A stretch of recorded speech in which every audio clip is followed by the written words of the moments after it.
Good morning, good afternoon, good evening, good night. Welcome to our channel, Parenting with Special Needs. It's Always Needy. No, it's not. See? I'm just joking. Had to get some reaction, you know. We're always trying to figure out what's good, what's not, what's happy, what's not, what's bad, what sucks, what anything you can think of. It's interesting.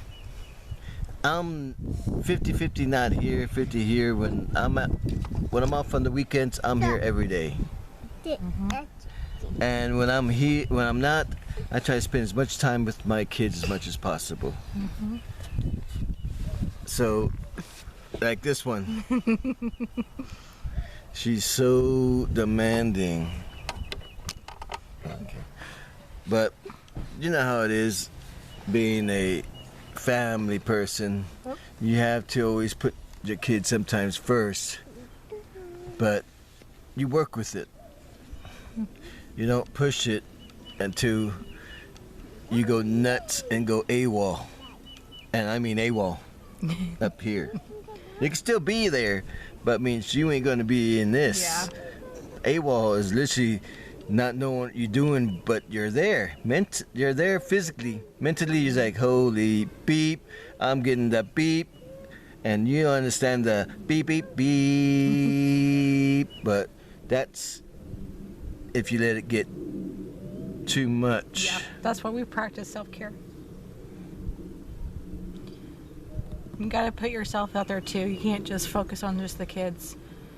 I'm very guilty of that, and Stephen will attest to that. I put the kids' health, whether it's mental, emotional, physical, way above my own.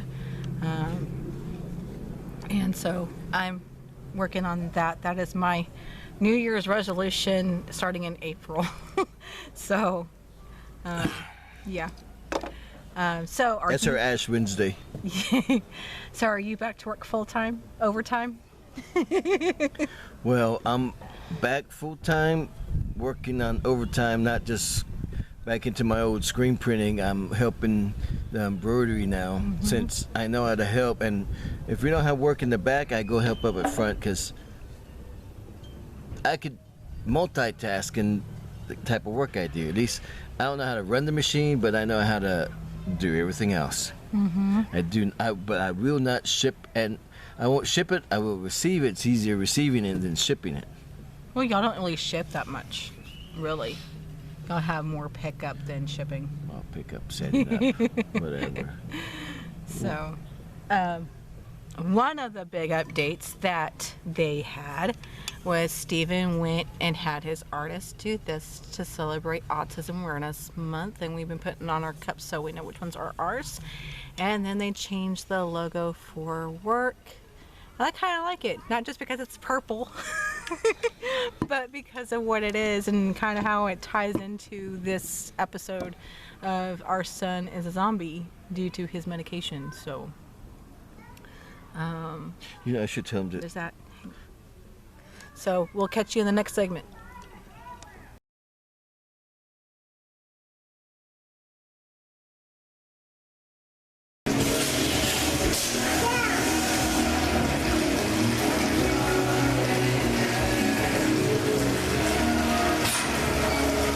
Hello, everybody. How y'all doing? They're using the usual screen printing. Three colors.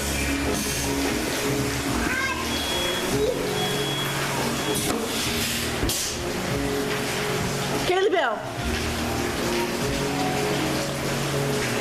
Right there.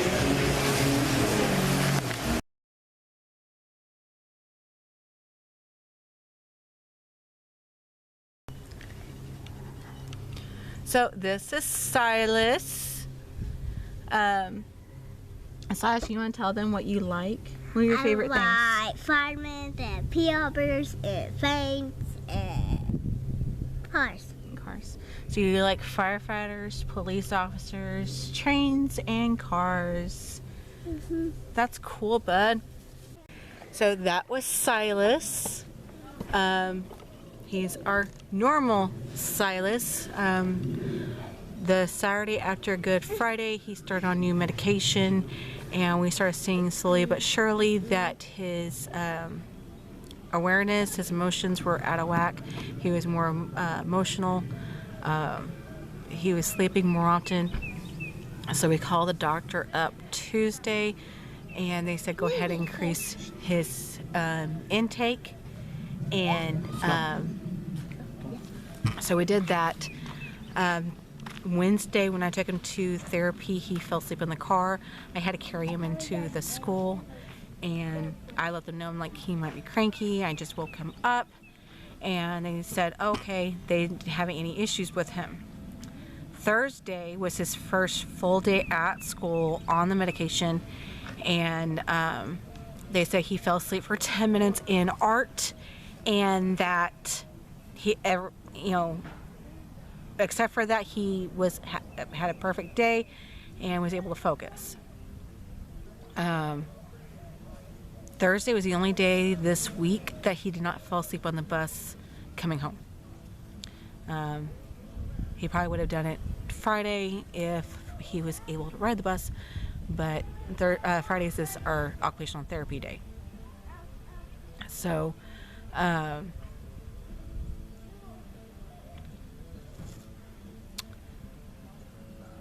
then fast forward to Friday on the new medication, and they said at breakfast he didn't eat. He slept at the table. At lunch he was sleeping instead of eating. During camp, which is their free time, where it's PE, art, and all that, he fell asleep and they could not wake him up. He was asleep for 30 to 45 minutes, and they knew because I was picking him up that it wasn't a big deal, and I let him know. I said, if this is the case, call me and I'll come get him. I don't care if I had to go to the classroom and pick him up and take him, I will do that. So that's how it's been on his medication. For speech therapy this week, they're still working on his G and D sounds, his T and his K sounds. When he says go, it's do. When he says cat, it's hat. When he says truck, it's ruck. So those are some of the ones that we need to work on with him. For occupational, because he was pretty much a zombie during that appointment. We were only able to do eggs, and eggs are colored shapes where you have to match each end of the egg together. He seems to enjoy that one majority of the time. He worked on his letters, and we started seeing we went and found one of his worksheets he did in school in January and had him kind of do the same thing here, and realize it is way worse than it was for school. And because I'm not allowed to be at the school, we don't know if they're holding his hand doing it. We don't know if they're doing different techniques. So we're going based on what we can see here. We're going to keep doing it. And then take it to the doctor when he goes back for his birthday wellness checkup. And if they say that he needs to see a specialist, then we'll show her in June for that.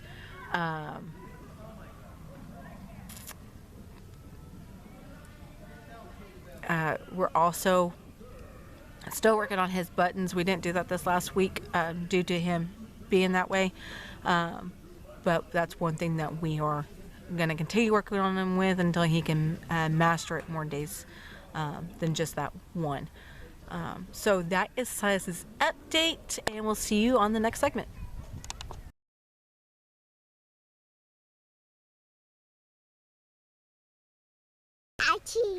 You're Kaylee. Okay. Like she said, this is Kaylee. Yeah. We got notice again this week that she is improving on her speech every week, and it looks like in August she'll be graduated out of speech. There's a few things that need to work on still, but majority of it is completed. But for occupational therapy, we found out she has regressed. She used to be able to button and unbutton the practice buttons. And I mean, these are huge buttons, about the size of a quarter, if not a $half. And she can't do it anymore. She used to use one hand to cut. She's now using two hands to cut. And then her pinchers, she can't do this anymore. She's doing this. So that is the regression. I had talked to both her therapist, and we're going, yeah, she's clumsy more. She's more quick to being violent. She sees the neurologist this week, so hopefully we'll have some answers on that.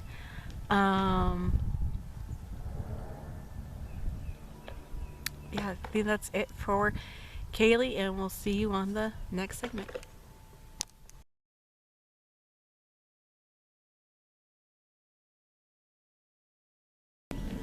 Okay, everyone, for the unschooling segment, Silas is technically in kindergarten. But with him being in life skills, they're not teaching him at a kindergarten level. He's more on a preschool, pre-K level, where they're still working on him with his alphabet, his numbers, his writing. We just did, like I said in the update, we're finding out stuff that he did in January. It's worse now. So I'm taking it upon myself, like I've have in the past, to unschool him what I think that he needs to learn versus what the school deems that he has to learn to pass test or just to reach his potential goals. So I took a page out of Any Baby Can Read movies that they have out, and I've gotten actual books that we can read together, and I can highlight each word as I'm reading it. And the 3 books that we got there on the level 1 books are Roller Bears,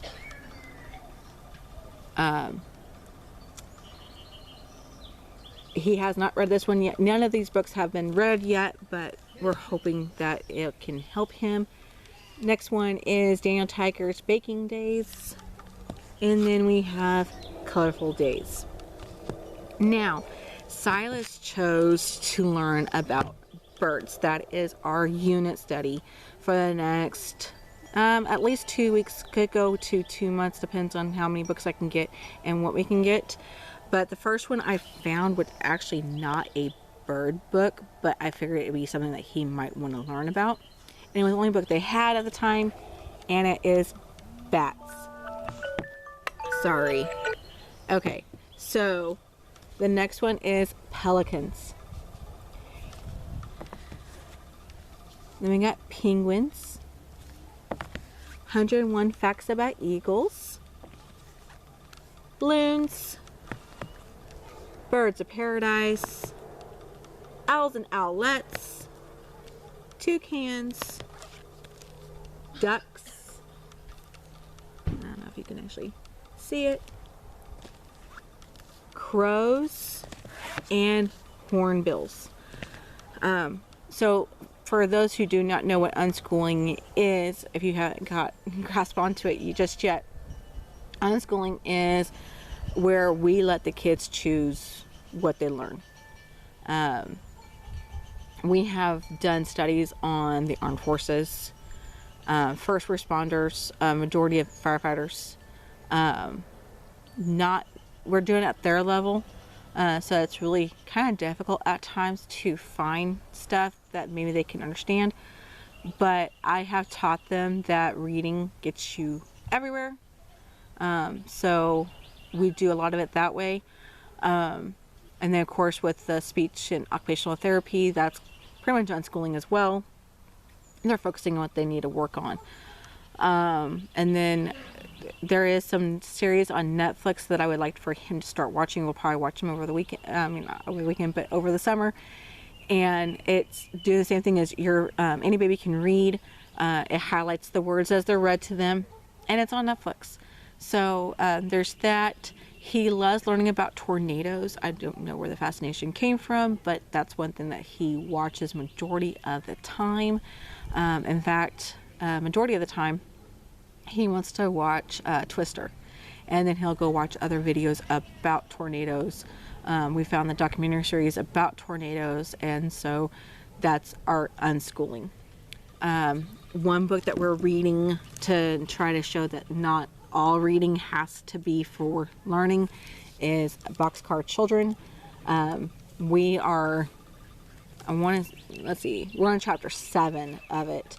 I believe we're 70% finished with the book, and then we'll read the next ones in the series. But that is it for our unschooling segment. Now for our next segment.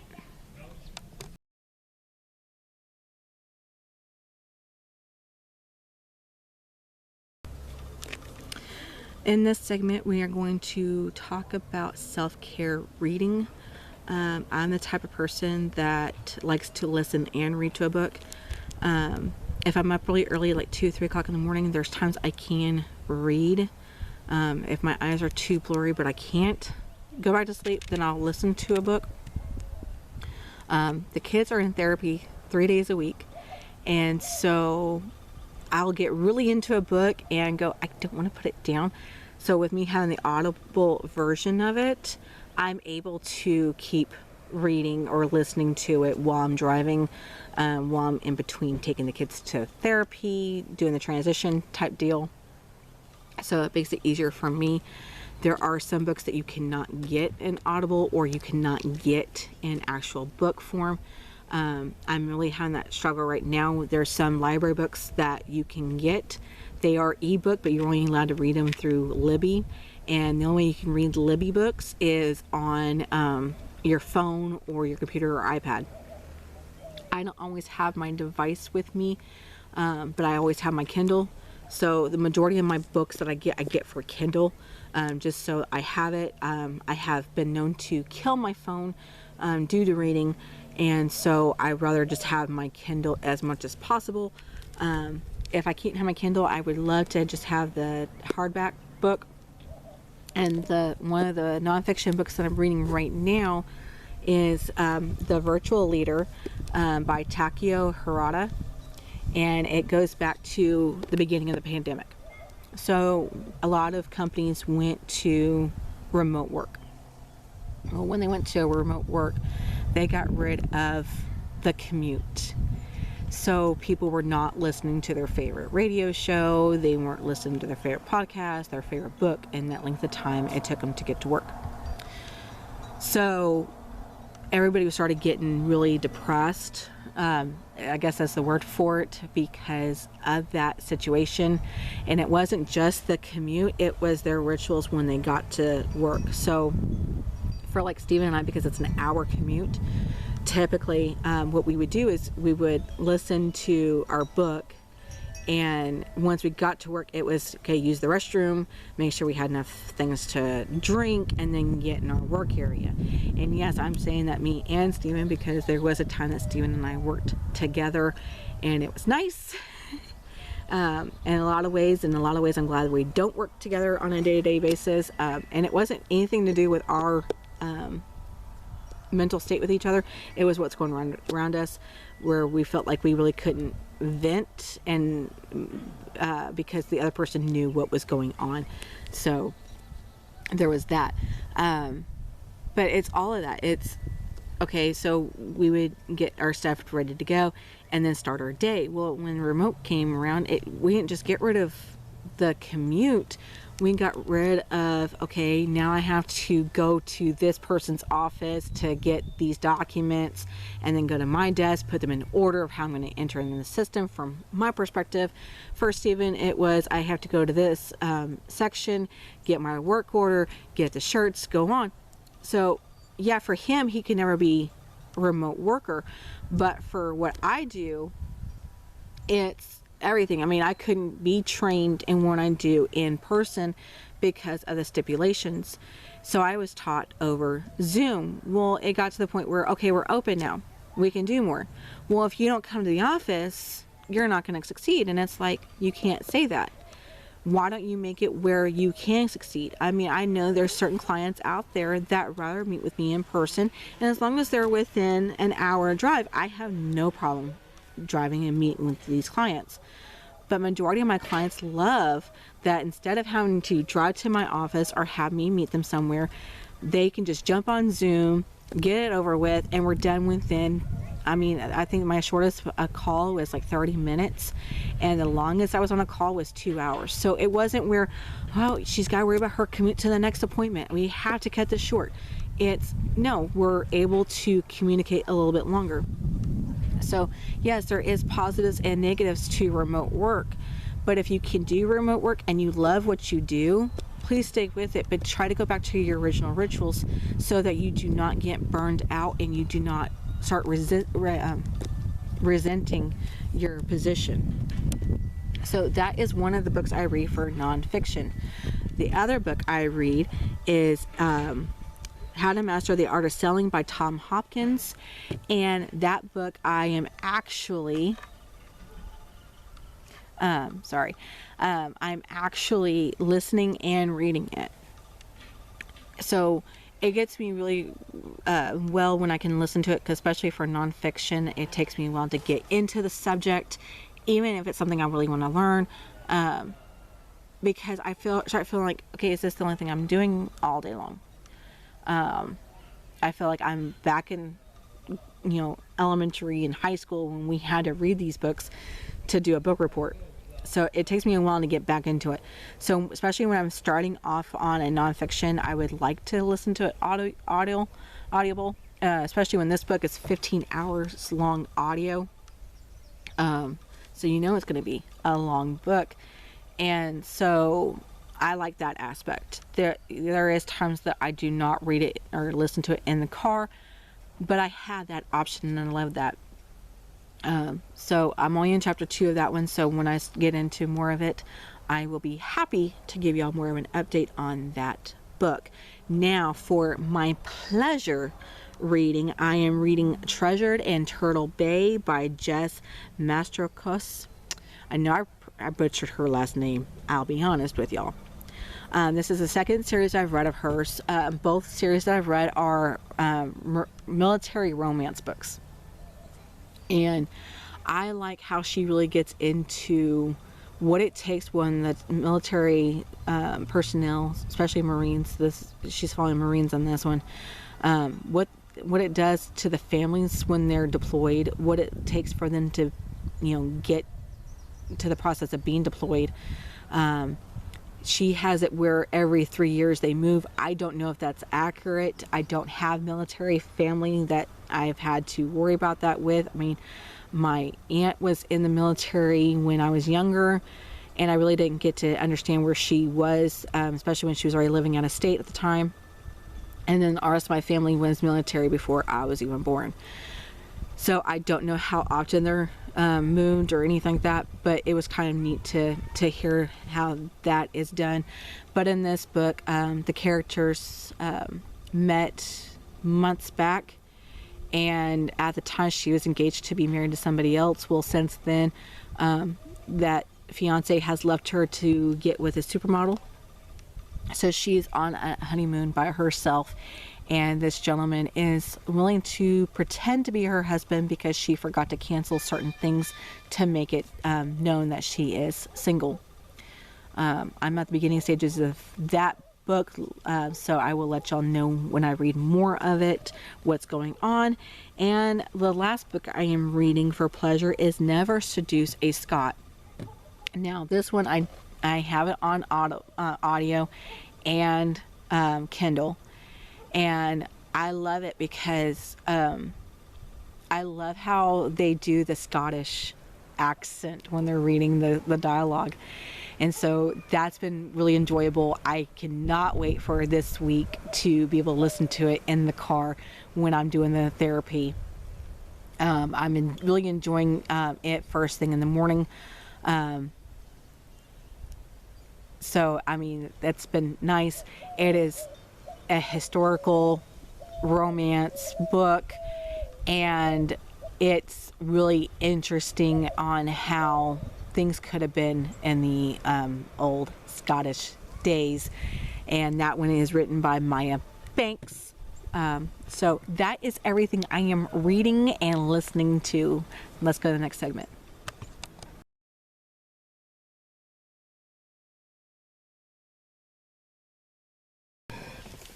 Okay, so for what we are watching. Sorry guys. This is 2 weeks worth of updates. So the week before, or of however you want to call it, of Resurrection Sunday, Easter Sunday, we watched 911 Lone Star.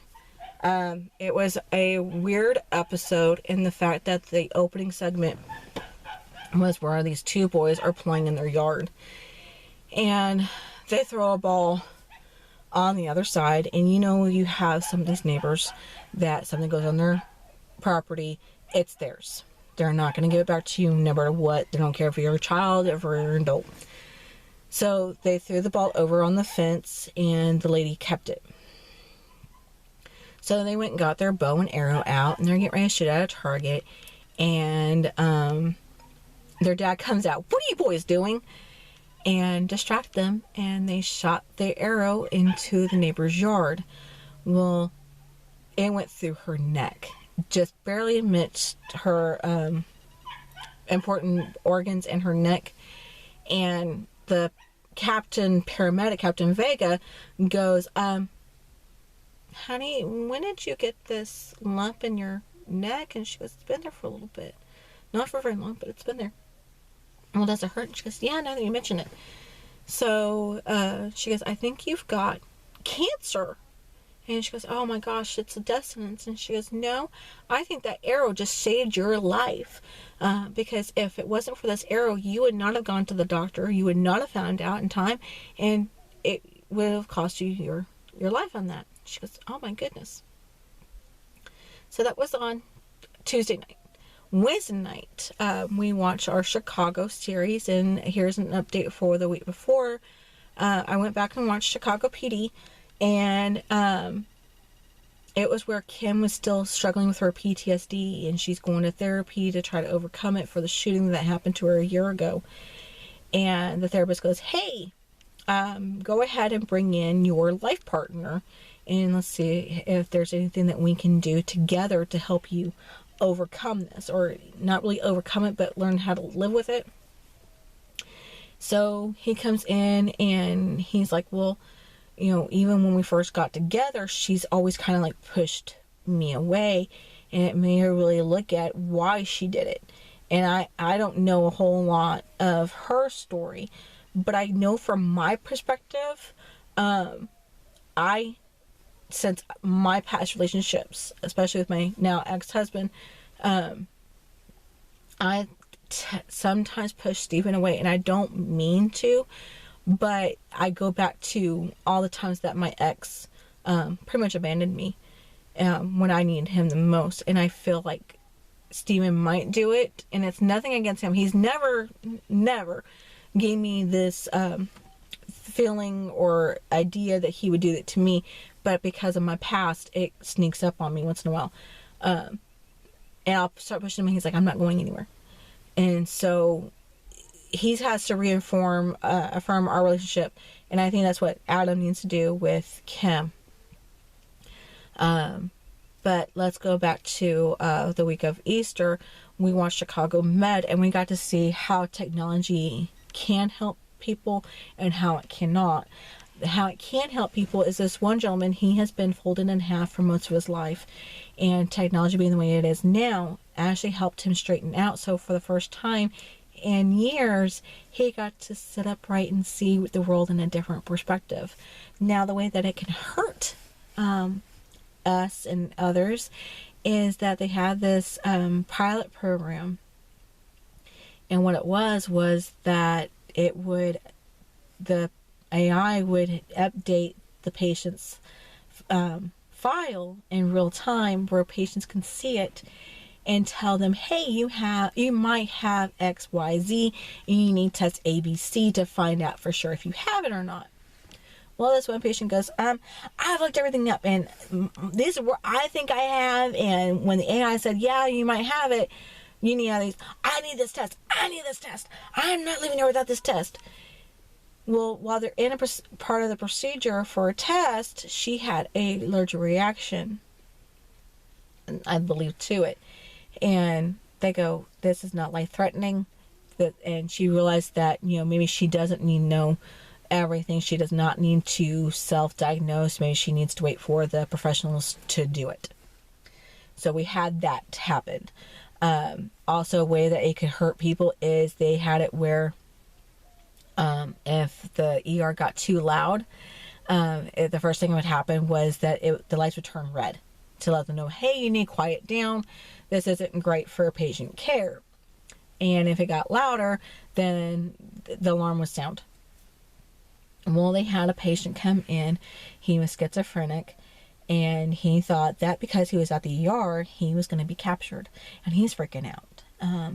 And his volume made it where the lights turn red, and they're like, oh no, this is not good. And so they went and tried to calm him down, and his volume went even higher, and the alarm started going off. Well, he in fact freaked out even more so. See, I told you they're going to come get me. Security had to get up and subdue him. And to me, that wasn't how technology can help us. I think that it actually hurt us more with that portion of it. And then we went and watched Chicago Fire. And if you know, Captain Casey has been away. He's been raising a firefighter who passed away in the line of duty. He's been raising his 2 boys up in Oregon. Well, he came back, and it was really nice to see him. I kind of wish that Kelly was there to see him too, but he's still in training as well. But Casey came back to have Stella help him and Homeland Security with a potential threat in Chicago and let them know what possible targets there could be and what to be on the lookout for. He was also able to be there for Cindy's Beat the Cancer Party, and it was nice to see him be there, but also for Cindy to be happy to be alive and know that she's not going to leave her kids motherless. So that was nice to see. And Casey let it slip that what he told Sylvie about his dating life is not true. And then we watched Chicago PD, and it really broke my heart because Adam and Kim adopted a little girl, and for the first time she called Adam Dad. Well, he found out right after she said it that his undercover gig, the people that were being investigated, actually followed him for a time, and he doesn't know what they saw and what they didn't see, but he did find out that one of the restaurants that his daughter frequents for him to pick her up at, they saw him sitting a few tables away from her waiting for her to finish, and so he doesn't know if they saw him walk out or not with her, so he doesn't know her life is in danger. He was asked to kill one of the suspects, and he acted like he did, and while the suspect was in the hospital for another injury, the suspect ended up, killing himself. So that put a damper a little bit on the investigation. And then Good Friday, we watched On Patrol. And for those who do not know what On Patrol is, it is a live program, and they follow 8 law enforcement departments across the nation. You can find it on their Reels channel. You can find Reels on Philo and on Peacock. It is a 3-hour show on Friday and Saturdays. And it's very interesting. The kids get to see how... sorry, Steven's walking around behind me and making faces. So... but On Patrol follows these departments, and the kids get to see what involves law enforcement. They get to see, hey, this car's broke down. They help push the car to safety. What they do in an event of a car accident, whether it's a civilian or a civilian and another police officer. and what all of it entails.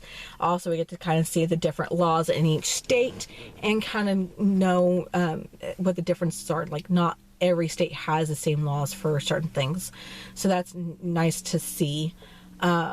We also get to see what happens when there's a fire, how the police actually help the fire department. We've actually seen the fire department tackle a suspect that just happened to happen on the scene of an accident. We get to see them help with the eviction, how to give legal advice, which is kind of nice to see that not a lot of people say, hey, you know what, I'm not a lawyer, so I can't tell you this.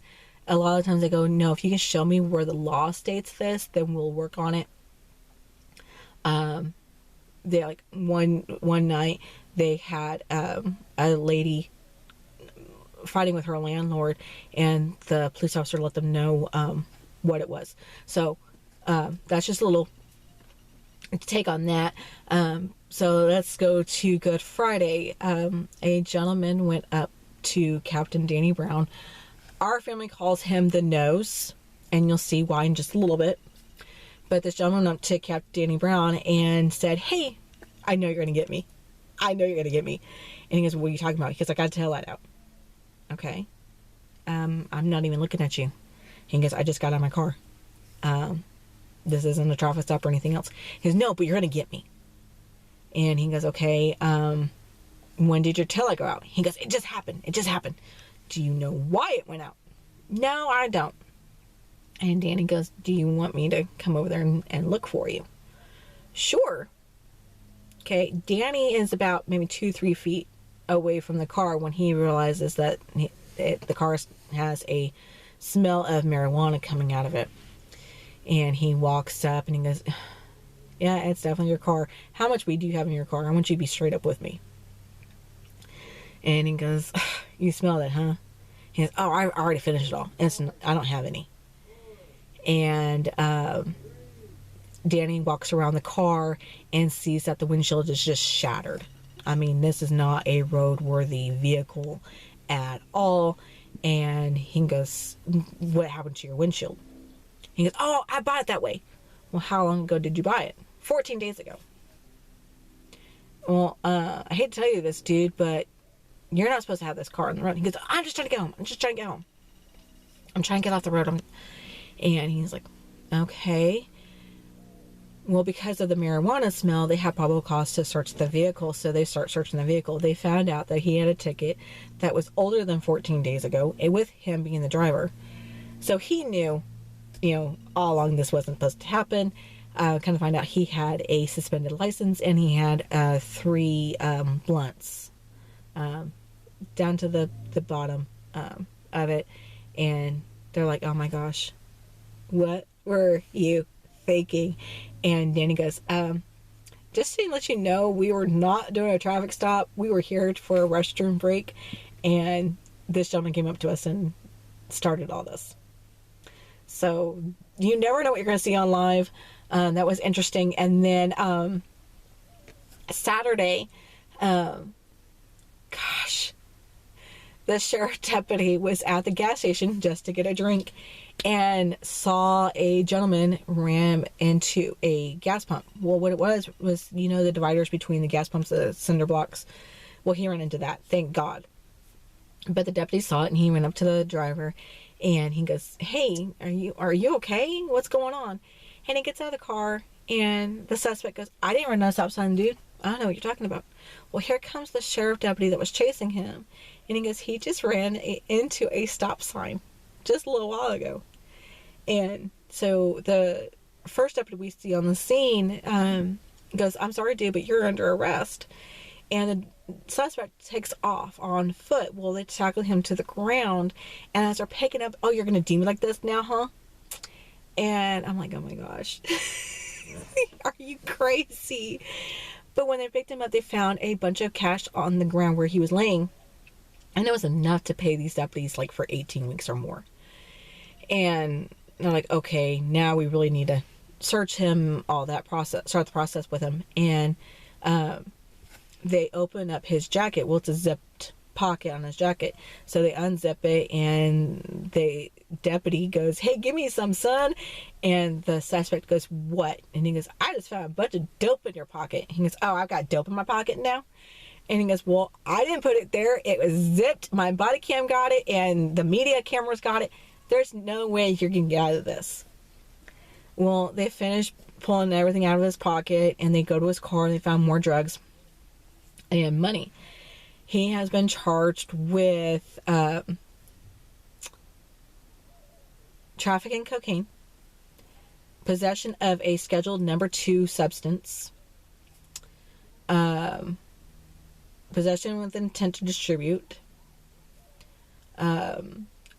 fleeing a scene of an accident with property damage, and resisting arrest without violence. Well, that wasn't crazy enough for y'all. This mother decided to call 911 on Saturday and let them know that Friday night, while her son was in the shower, she had to use the restroom. She went to the restroom in a cup, put the cup on the counter, and the next morning her son woke up and drank her waste, pretty much her urine, and got irate. She was not in her wheelchair. He grabbed the wheelchair and threw it across the room. She waited until he was off to work before she called 911, and when they showed up, she let them know the story, and they're going, "Well, we would be mad too. Why did you call us?" "Well, I'm kind of afraid for my life." "Well, ma'am, he didn't do anything to you physically. We cannot do anything about it." And she goes, "Yeah, I can see why he was mad. Okay, I understand." And they go, "Well, because we can't handle anything on this issue, can we help you with anything else?" And she goes, she either asked, "Can I have a sandwich, or can you make me a sandwich?" And their response was, "We're police officers. We do not carry sandwiches, and we do not make sandwiches," pretty much was their answer. So that was Easter weekend. Now this week, we watched 911, which is the regular 911, which is stationed in Los Angeles. And this one girl, she skipped school to get a haircut that she won. The stylist uses fire to cut the hair or style the hair. And she freaked out, kicked the torch into a bin of towels, started a fire, and the sprinkler system went off.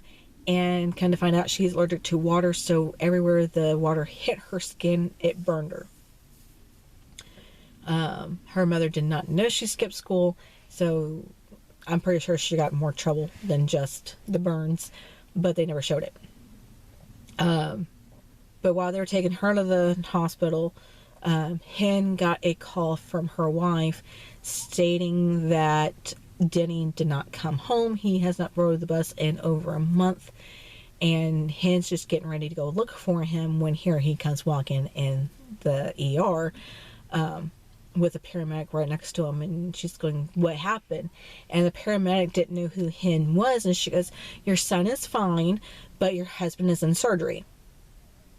Well, come to find out, for at least a month, Denny has been secretly going to see his bio dad, and they just happened to get in a car accident that day, and his dad is fighting for his life. They eventually talk and let him see him, and say, "Please do not keep it a secret ever again from us."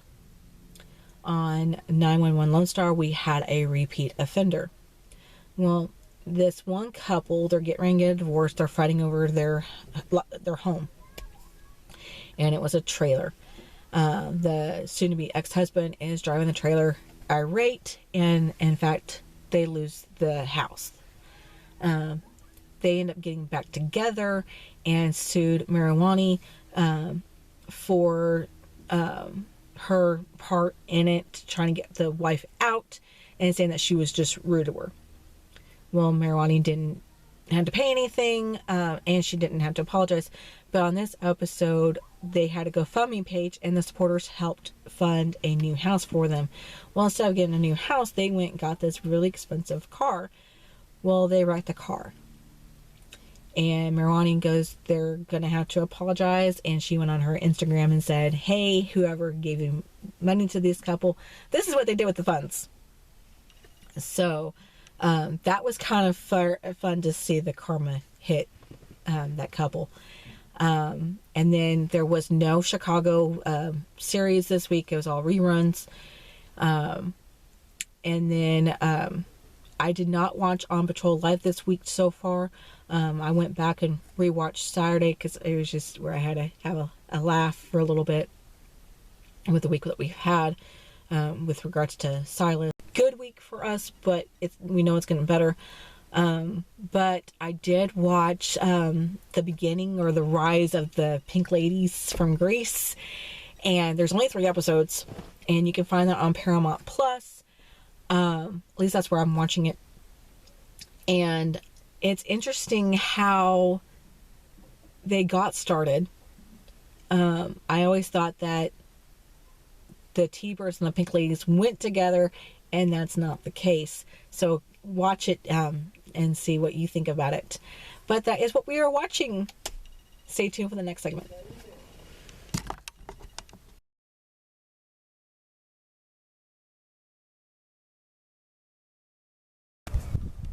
Now it is time for hot off the press. Sorry, guys. I have been working on this project for about 2 years, and I'm not happy it took me 2 years to do because these are simple projects, but it let me see that I really have been neglecting myself, and so I am doing everything I can to do better for me and the family, because I know as long as I'm taking care of myself, I'm doing better for them. But here is Kaylee's socks. We knitted these on size 1.5 knitting needles, and that's US numbers. I do not remember the colorway. They no longer make these socks. I do know it is wool free. I do have enough yarn possibly to do another pair of socks for her, but I don't know for sure. So what I'm going to do is I'm going to go ahead and knit preemie hats with the remainder of these socks, and I'm going to order her socks for next year's Christmas socks. So that is everything that is hot off the press.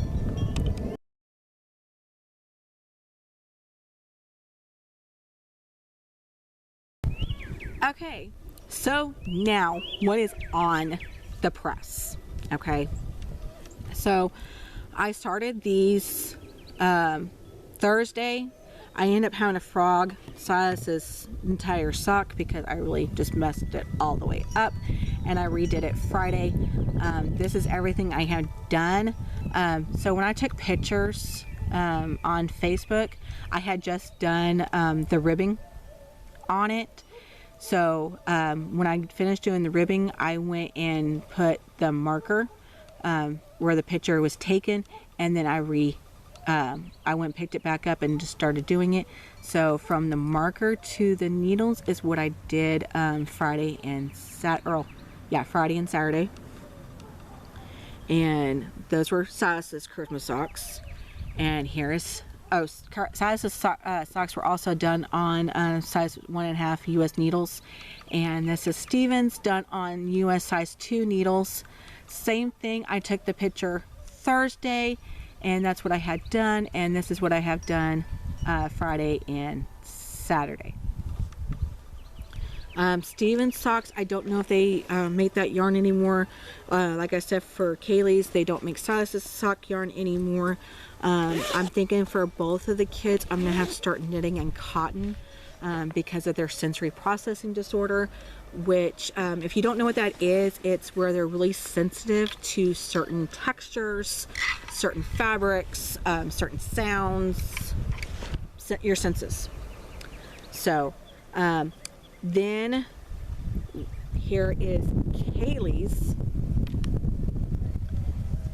queen size crochet blanket.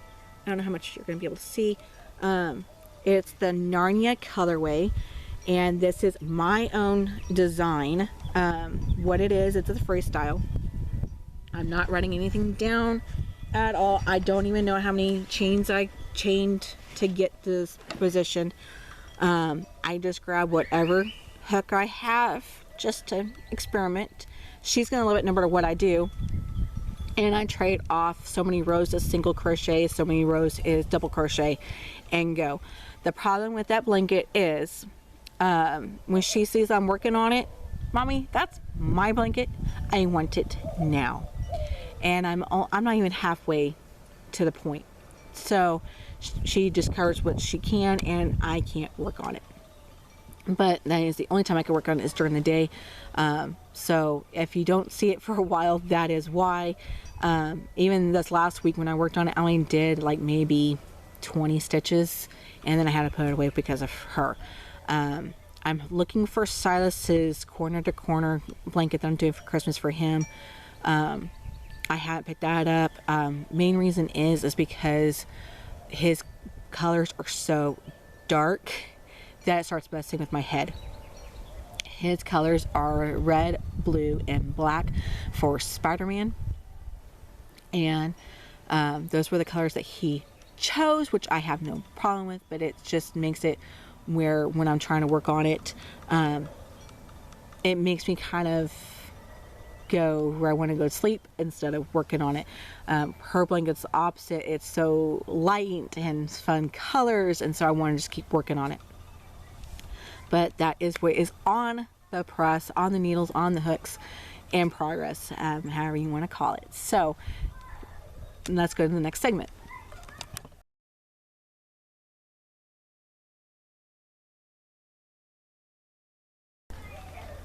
Now in financial news. Okay, so the reason why this podcast, this vlog, is so far behind is because my iPhone 8 Plus died last Friday, Good Friday. And we were doing everything we could to stop it. I went to the Apple store that's close by to us, happened to be in a mall, and they said come back in an hour or two. Okay. So we walked and found the arcade round one. Now I'm thinking, I'm gonna have to spend at least $100 whether this phone gets fixed or I gotta get a new phone. So I was really cautious of what we did, and the kids were like, we want to play. And I found out for them to play for an hour was $10 each. So I was like, you know what does that entail? And they said any video game, as long as you cannot win tickets or prizes, you can play. Okay, great. If I wanted it where they could get tickets or prizes, then for $6 I can get 24 credits, and they might be able to play for maybe 5 minutes. And so I was like, you know what, let's do this. And they loved it. They played one game, Minecraft Dungeon, and each time they played they started a new game, they got a new card. And it's kind of like Pokemon in that aspect, but they get to scan the card and it joins the game. But that's not the financial news. I just want to give y'all a little feedback on that one. But fast forward, we went back and got back on time, and I sat there and waited 30 minutes before I finally said, hey, can y'all tell me where I am in the queue? I mean, I've seen people show up after I've been here and they're getting helped before I am. Yeah, sure, you're next in line. What is your issue? Let me see if I can help you before your technician comes in. I said, for about the last month, my phone is needing to be on the charger more, and today I woke up and even though it was on the charger all night, it is saying it's dead. It stays on for maybe 5 minutes and then turns off. Okay, is it on right now? And I said, yeah, it actually is right now. Okay, great, let's do a diagnostic on it. So we did the diagnostic. The technician came to me about 5 minutes later and says, I see you're here for a battery. Yes, sir, I am. Oh, we need to do the diagnostics. Diagnostics is already over there. Well, can I take your phone and get the serial number? Sure. So they found out it was a bad battery, but because my phone was so old, they go, if we replace the battery, then your phone's just going to die. You're going to waste your money on a new battery when it's just going to crash out anyway. I said, I really didn't want to go to an Android phone, but I really didn't have the full money to get an iPhone. So I said, okay, that's fine. And they go, well, will this help you? Even though your phone is so old and it does not work, we can do $100 trade-in value. And I was like, okay, can I go to my carrier and do that? No, that's only for Apple. And I was like, interesting. So what I'm telling y'all for this financial news is that if you have an Apple product and you're either A, getting ready to trade in because it's slow or having issues, or you're trying to get one for as a brand new user, and you just happen to pull a Thomas family thing where we went to a pawn shop and got an Apple product, go and take it in and see if they have a trade-in value for it. I mean, even if it's $50, it was $50 you didn't have to put towards that new device. So look at it that way. And that is your financial news for this segment. Thank you. Now on to the next segment.